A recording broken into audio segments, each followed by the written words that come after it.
Bonjour, bonjour. Une nouvelle petite vidéo pour ce groupe de Réveiller les héros. Et ce que j'avais à cœur de vous partager, c'est l'histoire de Josué. Peut-être vous en avez déjà entendu parler durant ces derniers mois. Plusieurs personnes qui ont des ministères prophétiques ont reçu de Dieu que cette saison était une saison durant laquelle Dieu allait nous faire passer le Jourdain pour rentrer dans le pays promis. L'histoire, ça se trouve dans le livre de Josué, où on voit que le peuple d'Israël, après avoir passé 40 ans dans le désert, rentre dans le pays promis. Ils doivent traverser le Jourdain pour cela, et ils le font d'une manière miraculeuse, où Dieu arrête les eaux du Jourdain, alors que les sacrificateurs se tiennent au milieu du Jourdain, et tout le peuple passe. Et rentre dans le pays promis en fait. Et quelque chose qui m'a touché en fait dans cette histoire, c'est ceci. Josué était un homme qui connaissait Dieu même bien. Il y a un verset qui nous parle dans Exode 30, je crois, qui dit que Josué allait dans la tente de la rencontre avec Moïse et que quand Moïse il sortait d'avoir parlé avec Dieu, Josué il restait là encore pour passer encore un peu plus de temps avec Dieu. Donc Josué était quelqu'un qui connaissait Dieu, qui avait une intimité forte avec Dieu. C'était un exemple pour cela.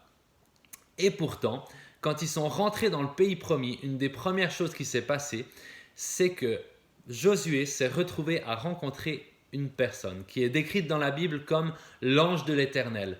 Ça se trouve dans Josué 5, à partir du verset 13. Il rencontre cet ange de l'Éternel que plusieurs commentateurs de la Bible décrivent comme quelqu'un qui serait Jésus. Et c'est ce que je crois de tout mon cœur, c'est qu'à ce moment-là, il a rencontré Dieu. Et c'est quelque chose qui est interpellant. Parce qu'au moment où il l'a rencontré, au moment où il l'a vu, au moment où la rencontre s'est faite, Josué n'a pas reconnu que c'était Dieu. Il a commencé par dire mais qui es-tu? Es-tu des nôtres ou es-tu de nos ennemis? Et puis cet ange de l'Éternel lui répond non, mais je suis le chef de l'armée de l'Éternel, j'arrive maintenant. Et ce qui se passe ensuite, c'est Josué tomba le visage contre terre et adora. C'est un des signes supplémentaires pour nous dire que ce n'était pas juste un ange. Si Josué s'est mis à l'adorer, c'est qu'il y avait quelque chose de plus que juste un ange. Et ce qui me touche là-dedans, c'est que à ce moment-là, Josué a une nouvelle révélation de qui est Dieu. Et je crois que c'est quelque chose qui fait partie de ce pays promis.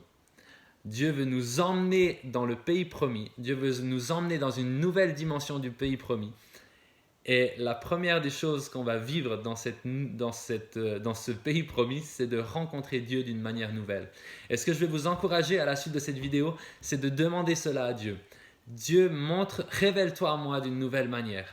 Je t'ai connu jusqu'à présent de différentes manières, je te connais, mais j'ai envie de te connaître davantage. J'ai envie que tu te révèles à moi davantage. Tout comme Josué, je t'ai connu, mais j'ai besoin de te connaître à nouveau. J'ai besoin que tu te révèles à moi. Et c'est ce que je vais vous encourager à la fin de cette vidéo. C'est à demander à Dieu une nouvelle révélation de qui il est, afin de pouvoir vous emmener dans une nouvelle adoration à Dieu.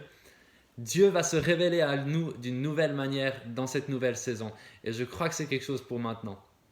Il y a quelques temps en arrière, quelques années en arrière, je me souviens d'une discussion que j'ai eue avec des amis. Ces amis, on leur avait prophétisé, plusieurs personnes leur avaient prophétisé, c'est le temps pour vous de rentrer dans le pays promis, c'est le temps où vous allez rentrer dans le pays promis. Plusieurs personnes leur avaient donné cette parole. Et eux ne savaient pas trop qu'en faire. Du coup, ils avaient mis à part du temps pour demander à Dieu, mais qu'est-ce que c'est que ce pays promis dans lequel on est supposé rentrer? Et ils avaient pris du temps pour chercher Dieu, ils avaient pris davantage de temps d'intimité avec lui pour chercher la face de Dieu. Et je me souviens qu'il m'avait dit ensuite, on n'a pas trop trouvé encore de choses très pratiques de ce que correspond ce pays promis, mais ce qu'on a l'impression, c'est que ce qu'on a découvert ces derniers mois, c'était plus de Dieu. Et ce qu'on a l'impression, c'est que c'était ça avant tout, le pays promis. Le pays promis avant tout pour nous, disait-il, c'était ce fait de devenir plus amoureux de Jésus et ce fait de le rencontrer lui d'une nouvelle manière. Et c'est ce qu'on a vécu ces derniers mois. Voilà leur témoignage.